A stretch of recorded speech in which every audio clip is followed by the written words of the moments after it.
Hello, hello, hello, hello. A very warm welcome to all our friends and our viewers and everybody who joins us on Africa Rise with Susan West. It is another beautiful Sunday, and I have been counting down as usual, eager to see you again, and so that we can have this chat. And of course, as you join this broadcast, remember to create watch parties, share the broadcast, subscribe to our YouTube channel, and of course, like and follow us on Facebook. Yes, so today our guest is going to be Prince Ned Nwoko. And for a lot of people who don't know who Prince Ned Nwoko is, I am going to do a little read of who he is so that you understand the person of Prince Ned Nwoko. All right, so welcome everyone who has joined us, Create Watch Parties. Of course, for those of you watching from watch parties, I cannot see your comments, but after the broadcast is over, I will be able to see your comments. So for people who have been offended that I don't take their comments, it's because you're watching from watch parties. But if you do join us from our Facebook page or YouTube channel, I will be able to see your live comments. Okay, so in the meantime, I'm just going to give a little background of who Prince Ned Nwoko is, and then I will bring him on screen. Give me a moment. A very warm welcome once again. So Prince Ned Nwoko is a Nigerian lawyer, politician, philanthropist, and businessman. He was a member of the Nigerian House of Representatives between 1999 and 2003. Nwoko is a Muslim. He represented Aniocha North South and Oshimili North South. Nwoko was born on December 21st, 1960, into the royal palace of Idumuje Uboko in Aniocha North local government area of Delta State of Nigeria. Right. His heritage and environment allowed him to excel in academic and professional achievements. He is married with children, obviously. Nwoko got his first degree in law and history from the University of Kiel in Staffordshire, United Kingdom, followed by King's College, London, where he graduated with a master's degree in law. He got his honorary doctorate from the Commonwealth University College in Belize. And you know what? I can go on and on and on. But for now, I am going to skip reading and introduce our guest for today.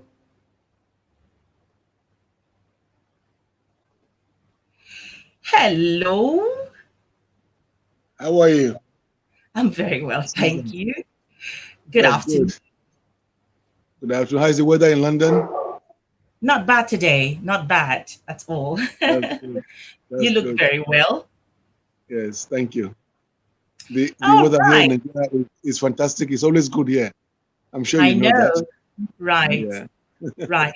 I'm wondering if you could position yourself in a way that your face is clear, because it's a bit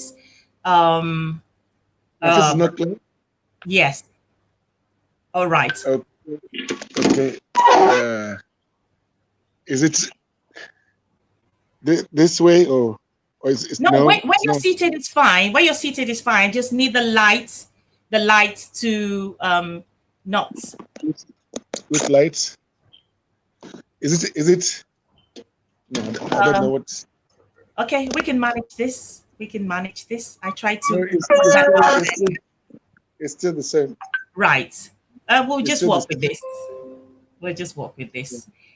Mm-hmm. Anyway, so welcome to Africa Rise with Susan West. And it's up to hear you, to see you. And of course, the topic for discussion today is, you building the first sports university in Africa, and of course, the eradication of malaria in Africa. But we're going to start first talking about the university. So why the university, sports university? And what's the difference with a sports university to a regular university? Well, put it this way, we have many specialized universities in Nigeria, as you know, universities for agriculture, for science and technology, for business studies, but nothing for sports. Sports is largely neglected in universities. Most of our athletes who compete for Nigeria or for other countries in Africa do so from sheer hard work, sheer personal hard work.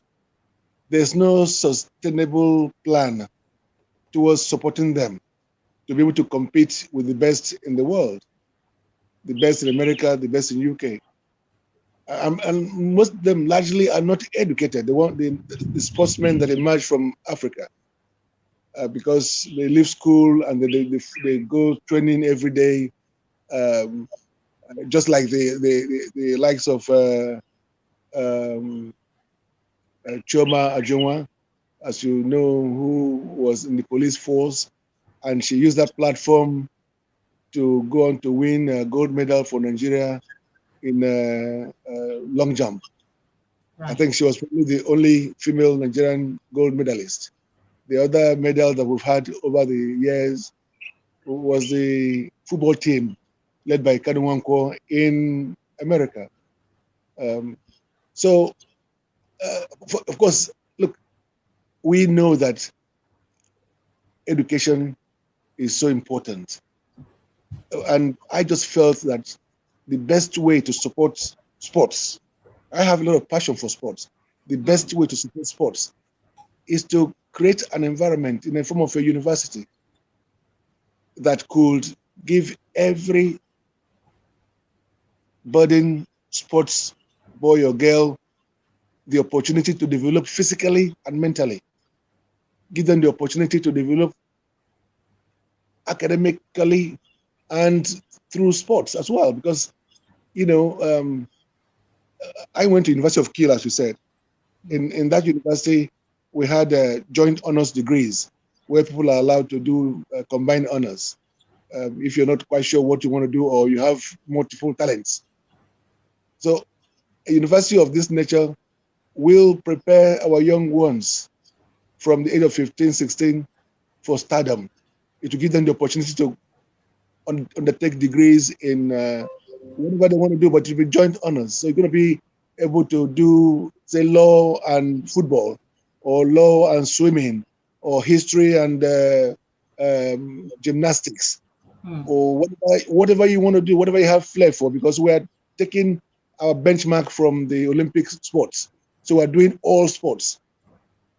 And so in the first few years of the admission to the university, of course, every student there should have one major that they prefer to do and the other minor, but they will have the same number of hours that will count towards their degrees at the end of the day. So if you go there, like in normal universities, and you're playing football, it doesn't count towards anything. It's just your pastime. But here, whatever time you spend doing your sports, competing, training, will work towards your degree, your final degree program. So the difference between this university and normal universities is that in a normal university, you're going to be doing conventional courses, architecture, law, history, geography, whatever it is, single honors. But here, you'll be doing a joint honors degree in those conventional courses plus the sports courses. So you'll be graduating with two double honors, as it were. Right. We hope that it will be the best opportunity for Nigerian kids to train and be able to compete with the best in the world. Right. So this university, I have seen the massive building that you're putting up for this university. Whereabouts is it situated? In my village, Idumujugboko, in Anocha, north of Delta State. Right. I chose that place first, obviously because I come from there and I want to develop the place. But secondly, because Delta State is the home for sports in Nigeria. I'm sure you know that. Delta State comes first in all sports competitions for as long as I can remember. No other state comes next to Delta, near to Delta. So I just felt that it would be the natural home for this university. It could have been in Abuja or Lagos or anywhere else, but I just felt that since we excel in sports anyway as a state, let's put this located in Delta, and then there'll be a joint collaboration with the state government and Deltans as a whole. Right. So is this a university that is going to be accessible on some kind of scholarship basis, or people Of course, no, we'll be giving scholarship to the best of the students. We will be. That is part of our plan to make sure that the best students that we want to attract to the university are on full scholarship. And let me tell you why the university is also very different. Like in typical Nigerian university, most students share accommodation. You can go to a room and you have 3, 4 students. I'm sure you went to university in Nigeria, Susan, didn't you? Of course I did. University of Abuja. Okay, so of course you know that you probably didn't have any accommodation. Even if where you did, it was a shared accommodation. But this university is very unique because every student will have their own room. Just like what I experienced in UK when I studied there. I didn't share any room with anybody. I shared a flat. In that flat, there were 4 of us in separate rooms, and each room had its own, it was a suite, the bathroom and toilet, but we had a common sitting room. This is exactly what we're also doing in this university. And we're starting with about 700 students from our first year, which we, if not for COVID-19 restrictions and problems, we were on target at starting in October, but now we are looking at January. Right. Wow, fantastic. So the first 400 students are going to be the privileged ones. And so 700. 700. 700, yes. This is one of the structures that yes. This is the academic building, yes. This is massive. Yeah. And so wow. Congratulations and thank you for all you do for the less privileged in Nigeria. I have known you for quite a number of years, so I know that what you do is not just to gain popularity or to gain votes as a politician. One of the questions I want to ask you, though, is being an astute lawyer like you are, practicing in the UK, you had a successful practice, or I'm not sure if it's still running. Why would you leave that and go back to Nigeria to join politics? When you get to a point in time in your life when you feel that you have come to the peak of whatever you are doing and you want to try something else. And having spent so many years studying and working in UK, I felt it was time to go back home and contribute my own quota. One has a lot to offer. I'm sure that many Nigerians in UK and America feel this same way as I did in 1998. I just felt it was time for me to return home. I have a special attachment to Nigeria, especially to my state. We all do. So, of course, yeah, we all do, yes. But if you have the attachment, but you don't take the steps to do something to make you to be part of that system, to play a role in bringing up what you feel it should be brought up, or making sure that the society is put at a pedestal that you feel it should be. Like in most of, when you look around in Nigeria, many things are done wrongly. Many things are done wrongly in various sectors, whether it's in education or health or commerce, whatever it is. But and having spent so many years abroad and seeing things work so well, you feel that you can help. You can help to make things better, especially if you have the opportunity. Right. But of course, those that you want to help, most of the time they antagonize you, they fight you, they frustrate you, they make it almost impossible. Right. It is a very, very difficult situation in Africa. Today I was watching an interview, I think it was on CNN, where they were interviewing some economic advisor, and he was talking about the problem with third world countries. He said that most third world countries are faced with very precarious choices. That most of the world leaders, most of the first world leaders don't actually give them the opportunity for self-determination. What he was talking about was this. He said that he was amongst those who work for the United Nations, and they go to some countries to a leader, maybe a military head of state or an elected head of state, and they'll tell you, look, you got to engage this multilateral company from America or from, that those are going to make huge sums of money from Africa. So what they do is to make sure that they what they do is to make sure that they sorry, I think there's some interruption here. Yeah, sorry. That what they do is to give them a kind of situation where they find it difficult to make a choice. For instance, they will tell them, give us this project, big project, to build a dam or to build huge airports or whatever it is, whether it is needed or not. Just give us the project that will make you rich. Your family will become very rich. So the leaders who don't really think much of themselves, they go along with them. They give them these projects, and then they become very rich. And then the European company or the American company go on to make their money and create jobs in their countries. But they also gave the other situation where particular heads of states who don't want to do what they want them to do, who say no to them, are more or less kicked out of office.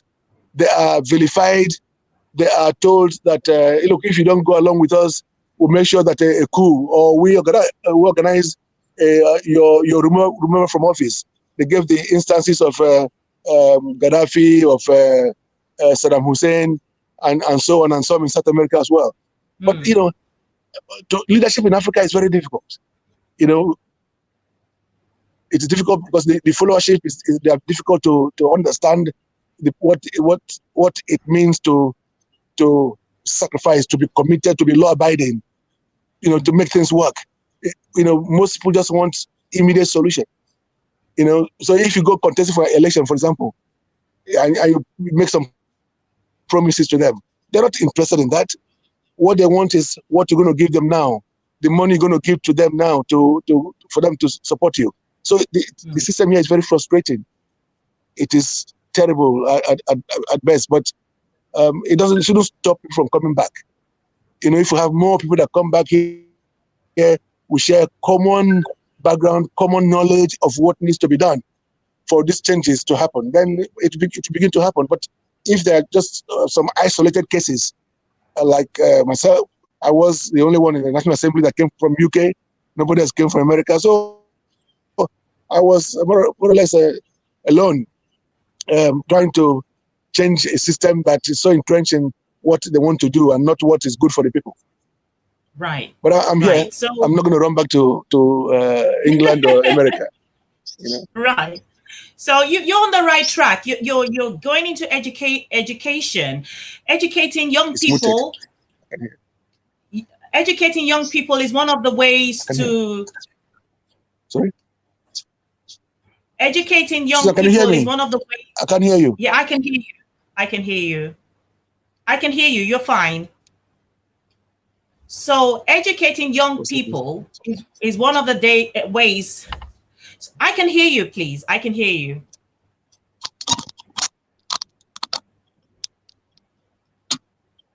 Susan, sorry, I can't hear you.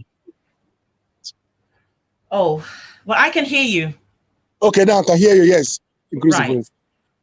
So one of the ways to begin to solve that problem of not having young people understand politicians And the way forward is educating them, which is one of the steps you've taken in building a sports university, because Nigeria has a teeming youth, and a lot of them are into sports. So now you're creating an opportunity where they can play, practice sports and at the same time get an education.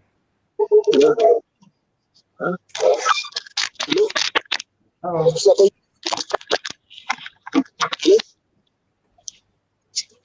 Susan, can you hear me? I can hear you. Yes. Okay, can you hear me now? Yes, yes. So what was the question? So I was just saying that one of the things you have done trying to come up with this university is one of the ways we can solve that problem where young people don't understand, where young people are looking for instant gratification in how much or what you can give to them to vote. Because when you educate the people, Africa has a teeming youth that is uneducated. So what you have done so far, or what you're about to begin, is one of the ways we can deal with the issue of young people not understanding that it should be about content and not just what they can walk away with, the initial whatever that goes into their tummy. So I'm going to take a read from some of the comments that have been put on Facebook. Don Picasso says, we're all talented, but only those that nurture their talent comes to limelight.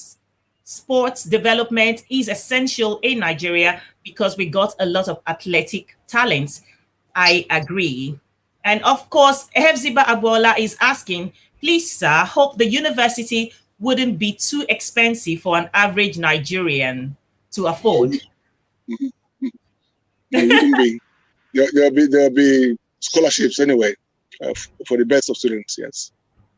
So for those people who don't have a scholarship and want to gain admission into the school, is that something that is going to be affordable to a regular? It will be the name of the university will be STARS University. STARS as in STARS. Right. STARS actually stands for Sports Technology, Arts and Research Sciences. So you can Google it, STARS University. We will have opportunities for anybody who is talented. We'll give them all the support that they need. I mean, that is the whole idea of the university, to support and nurture them over time to become the best in the world. Right. So are you having any kind of collaboration with government or support from any kind of government agency? Because I'm thinking this is a Herculean task for just you. It's a private university, but we're working some collaboration modalities with UNESCO. We've had meetings with them at various times. But before we come on stream, there will be some. We have other agreements with 3 universities outside Nigeria, so that in the final year of all the students, we expect them to spend at least 3 to 4 months abroad, learning some things, especially in UK there with Loughborough University, or in Russia, or in America. So there'll be opportunities for all the students for exposure. They need exposure. They need support. Yeah. Right. So I'm going to quickly just play. We're going to come to fighting malaria in Africa, eradicating malaria in Africa. But before I do that, I want to play this this video. Give me a moment. Statistics show that the African continent bears the most burden of all malaria cases in the world. Prince Ned Nwoko has decided to take up the challenge to achieve a malaria-free Nigeria and Africa at large. The scourge of malaria is a big problem in Africa. I decided to take up the challenge of finding a lasting solution to the problem of malaria, that I would try, but I can't try alone. I'll try with the support of the people. Yes, my people, I'm Starboy Whiskey. Let's eradicate malaria in Africa. My name is Lukman Haruna, Nigeria International. I support Prince Ned Nwoko Foundation on eradicating malaria from Africa.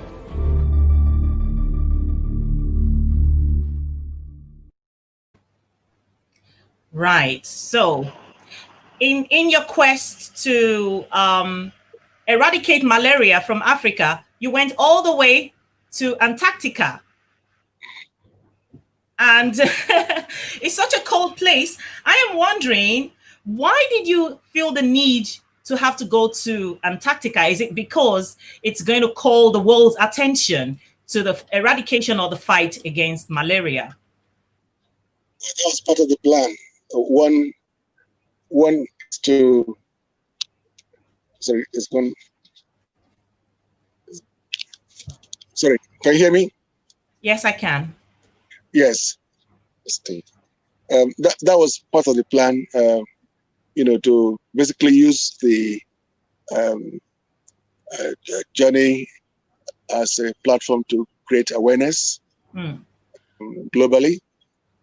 And then secondly, to meet with some research scientists who are based there. Maybe you don't know this, but there are 12 research science stations in Antarctica, led by the Americans, the British, the French, the Russians, Chinese, and so on and so forth. So I needed to have a meeting with some of the researchers, which I did. So for me, it was a very important lifetime journey. I felt that the journey would give me the opportunity, not just meeting with the scientists, but understanding the steps that could be taken in funding and researching into vaccine for malaria. We have vaccines for virtually everything else, from polio to whatever else you have there, but none for malaria. If you have malaria, all you do is you take the medicines when there are many of them. But most of these medicines are quite dangerous, long-term, dangerous to the health. If you look at the statistics all over the world. So I just felt that this scourge, malaria, is an African problem. We have to look for an African solution. You don't have malaria in UK, you don't have it in Ireland, you don't have it in France, and so on and so forth. But and the big drug manufacturers in the world are from these countries. They are not particularly keen to look for vaccine, because if we have vaccine, it means that their business will dwindle or close up. Absolutely. Basically. Yeah. So, but I've always wondered, why is it that African leaders over time never thought of investing in researches for vaccine for malaria, so that once somebody is born, you're giving the vaccine, whether it lasts for 5 years or 10 years or for a lifetime. It should be just like when the kids are born, they're giving them a smallpox, chicken pox, and all those vaccines. Why not for malaria? So this is why I was kind of driven into working towards this direction, in trying to trying to fund research into a discovery for vaccine, and we're doing well. We put together a team of experts, both in Nigeria and abroad, and they're working on it. And we are sure that in the next 2 years or so, we should be able to start some trials, the clinical trials of what we are working on. That should be able to, if we succeed, which I hope we will do, that will save so many lives. Right. According to WHO's statistics, over 500,000 people die annually in Africa from malaria scourge. Out of that, almost 40% from Nigeria. So it's a huge problem. It's worse than COVID-19, but COVID-19 has become so popularized because it's a global problem. Right. But malaria is not a global problem. So we have to look inwards for a solution. But it's not just enough to look for vaccine for malaria. I also believe that part of what we are doing is to work towards sanitation of Nigeria. We can achieve a high level cleanliness of Nigeria. We want a clean environment. If you have a clean environment, You know, where your gutters are cleaned up, your refuse collections are done and recycled properly. You know, you don't have unnecessary water logs here and there. You know, malaria, and of course we can, apart from the clean up, we can also go as far as fumigating the entire continent. But we'll start from Nigeria. Fumigation is something that should be systematic, should be done. It should be a planned thing, so that if we are doing fumigation in Abuja, it will be done within a period of time. You know, from the home to the streets, and you know, before we move to the next city or the next state. But you know, the way it is done now, if you fumigate your own home, just your own home, your own compound, your next door neighbor is not doing the same thing. So the mosquitoes move to your next door neighbor. By the time he does his own, they move back to yours. So we are running in circles with malaria and mosquito in Nigeria. But I just feel that if there is a holistic approach towards sanitation in Nigeria, we can do this. It was done apparently in Italy in 1937. When we had a meeting with the United Nations personnel, one of the directors from Italy told me that what I was advocating in Nigeria was what was done in Italy in 1937. You know, and before then they had malaria, they had mosquitoes, but they cleaned up the entire system, they fumigated everywhere. So this part of the project is huge, but it also requires support from everybody in Nigeria, because we must fumigate every home, we must fumigate every office, we must fumigate every street. We must do ground and area fumigation, as well as you know, whatever that needs to be done. But you know, Susan, just imagine that most states don't have waste management centers. Just dump, refuse dumps, heat dumps everywhere. You go to Port, you go to Lagos, you go to Sabah. I can't hear you. You can hear me? Can you hear me now? The audio just went.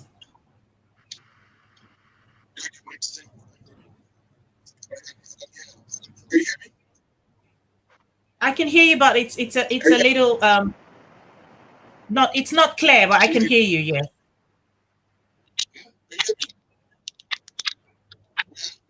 It's okay. I can hear you, Susan. Can you hear me? I can hear you, but you're not clear. This is the problem we have every time with Nigerian network.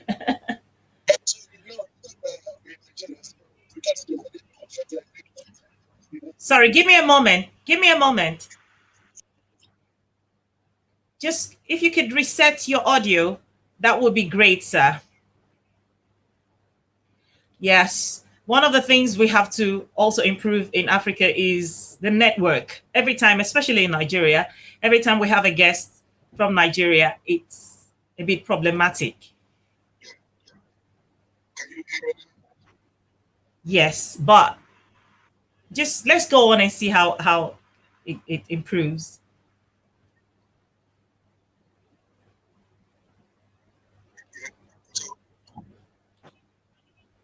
Go ahead. Yeah. So as I was saying, most states waste management, recycling centers that would create jobs and help to make everywhere clean. Sorry, So can you give me one moment? Sorry? Can you give me one moment? Can you take off your earpiece and put it back on, maybe?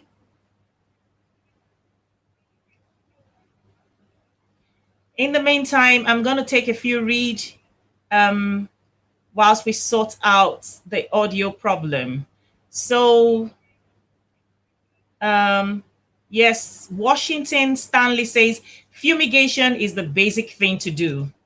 I believe they do fumigate, but it's never enough. Yes, Diane, we're trying to sort out the audio problem. Let's try again. Okay, I can hear you, but it's not clear. I'm wondering if you could do it without the earpiece. Yes, I found online. Okay, Better. I can hear you. Yeah, go ahead. Now I can hear you. Well, we're talking about waste management essentially, Susan. Yes. Most states do not have the facilities or anything near to waste management.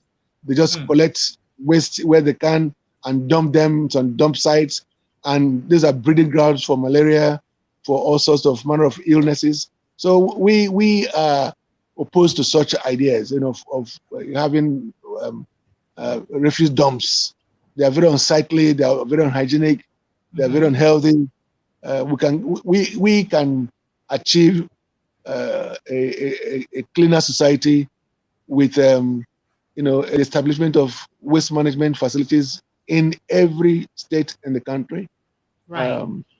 This will also help to eliminate malaria, eliminate mosquitoes, because if these are pure breeding grounds for mosquitoes anyway. Yeah. Everywhere where there are waste dumps, Right. So just taking a few more comments from the viewers, and then one of the things some people are really someone her name is Helen D. She's watching from the United States. She says, congratulations on your new baby. I had to take that because yes, I had to take that because she's been with us from the very beginning of this program, and so that's yes, good. Thank you very much, right. Dee. Thank you. Yes. So anyway, just because there's so much going on in the background, I probably just keep that. And so far, what have you been able to achieve, especially bringing the federal government of Nigeria on board with what you're trying to do? Because we know, as a Nigerian, of course, I understand you can only do so much as an individual or as a private person, and it doesn't. A lot of people are complaining. We have a lot of billionaires on the continent. We have a lot of wealthy people in Nigeria, and these are the steps that they are hoping. Like the sort of things that you do, they're hoping that this is what the very wealthy people on the continent, and especially in Nigeria, will do, to improve the lives of people around. So how would you say that you've been able to reach out to the federal government, for instance, to collaborate with you on this project of eradicating malaria? We are still at planning stages in all this. Especially with regards to the sanitation of Nigeria. In that regard, we need the support of local governments, all the local governments. We need the support of all the governors. We need the support of the federal government. And so we are reaching out to them. We are working towards signing major agreements with all the stakeholders in this regard. Because we cannot, as you said, do this without their support. We're not good. It is the federal government, especially the president, who must make the appropriate announcements to Nigerians to say, look, for the next 4 weeks, we're going to do cleanup of Nigeria. For the next 4 weeks, we're going to fumigate Nigeria. For the next 3 weeks, we're going to do this or do that. And then, so the implementation will have to be done through the state governments, through federal governments, and of course, through the various volunteers that we are going to engage across the country. And by the way, what we hope to do is that once it works in Nigeria, then we can move to other countries in Africa and get something done. Yes. Beautiful. Yeah. Beautiful. So we're doing whatever that is possible. And we're consulting, we're dialoguing, we're meeting with them. But what is so good is that there is nobody who doesn't appreciate nor support what we're doing. Everybody applauds it. Every government official, everybody understands that if we can eradicate malaria in Nigeria, it will save lives, it will save money, it will save many lost hours at work, because many people, virtually 50% of workers every month take time off work because of malaria. So we can. There are many things that will be done better once we're able to achieve this. It will not be easy, but it's achievable. Right. So we're almost getting to the point where we're going to be running out of time. So I want to take a little more. There is someone watching from YouTube. His name is Mosali Mansa, he wants to find out if they, going back to the sports university, if it's going to be, if the curriculum is going to be based on Western paradigm, or there's something that we're doing in making sure that the curriculum works with what works for us Africans. No, we're doing, as I said, we're taking Olympics sports as our benchmark. So whatever it is that Olympic requirements are, is what we're working towards. Right. So if for example, in swimming, if you remember that somebody like Michael Phelps from America, the past 3 Olympic games had over 24 gold medals, just one person. So whatever that makes him to, apart from his natural talent, the environment is also very important. So we're looking at whatever it is that will make our students excel is what we're going to do. We're not particularly concerned, it must be done at the African way, because African way might not work for us. We're not looking at bringing up stars only to compete in Africa. We are looking at them competing at the world level. So the curriculum that we are looking at, I traveled across the world to be able to put it together. I went to China, I went to UK, I went to America, I went to Russia, putting together the sports curriculums from various universities that are offering sports programs, from sports management, sports technology, for instance. So we are doing all that we can to make this university very outstanding in all ramifications, and it will be. Right. Yes. So I'll take one more read from Facebook. Ryan D says, I think there is a relationship between the plan to end malaria in Africa and a structured and well-developed society. I agree. Of course, yes. Of course, yes. Right. The main point is that this is our problem. We have to look for a solution from within. Yes. And by the way, we're not looking for any funding from abroad. We are not. Like the vaccine that I'm funding, I'm not looking for support from anywhere, not even from the government. I'm doing this on my own. It's huge. The cost of the funding is in excess of $100 million, which is probably about 65 million pounds or thereabout. But if one can do it, I'll do it, because it's so important. We do it for the people, for humanity purposes. Not for profit, but I'm sure if it is done, it will pay off at the end of the day. But something has to be done, so we're doing it. So that brings me to asking, I've been talking about it on this program, why not one single country on the African continent can boast of a vaccine manufacturing, facility. Right. So this vaccine you're talking about, is this something that Africans are working on the African continent, or foreigners are working on the African continent, or we have huge problems in Africa, as you know, but the fact remains that there are no facilities for research, for major research here in Africa, but there are some professors that we've engaged. We engaged about 10 professors in various universities here in Africa, in Nigeria specifically, to help us. But the people who are doing the clinical researches and all that are in America. The company that we are working with, our partners, are in America. So we know what we're doing, and we'll get there. Right. So just a compliment from some of the viewers. Susan Tata says, great son of Africa, giving back to your community. Thank you. And so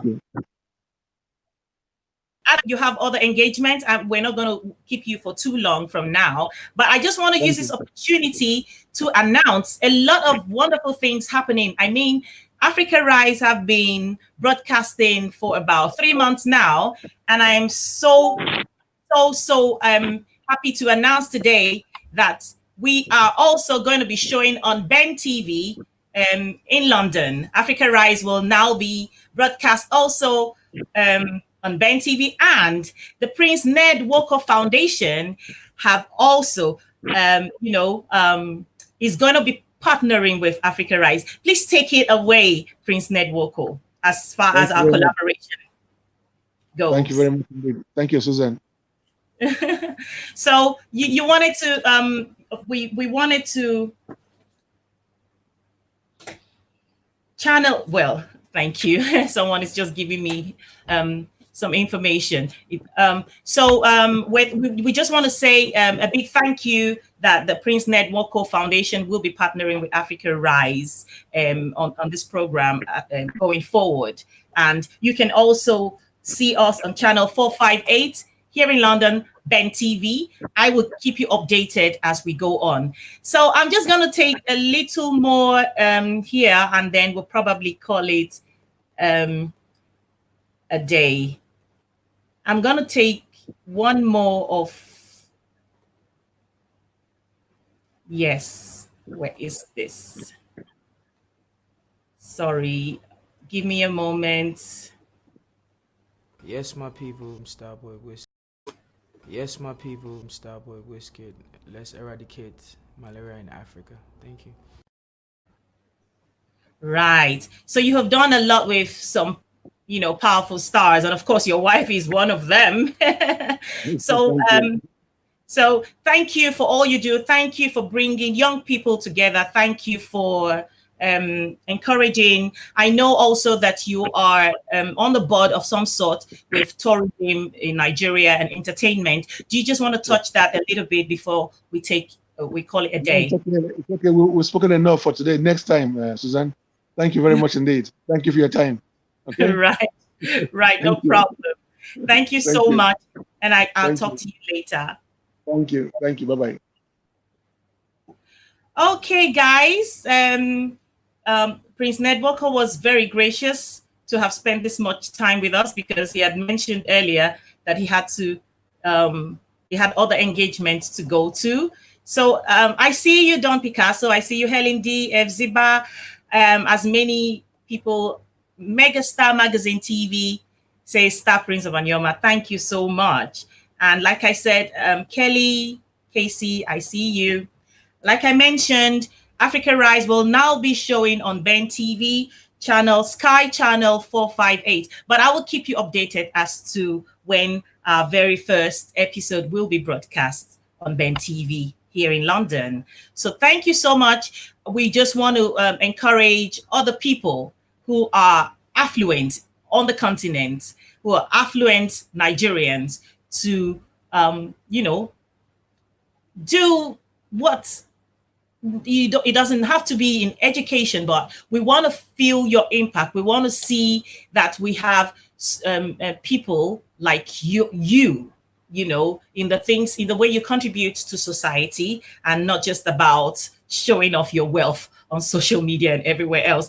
Thank you, guys. Today's broadcast has been a short one, and it was packed. It was a packed one. And I want to say a very big thank you for those of you who haven't subscribed to us on YouTube yet. Please do so. And when you do subscribe, remember to touch the bell so that when we do go live and post any of our videos, you will be the first to know. Please like and follow us on Facebook. It is _Susan West on all the platforms: Facebook, YouTube, and Instagram. All right. Thank you so much, and see you next time. In our usual manner, I will be revealing who our next guest will be as we go into the week. Take care, and God bless you all.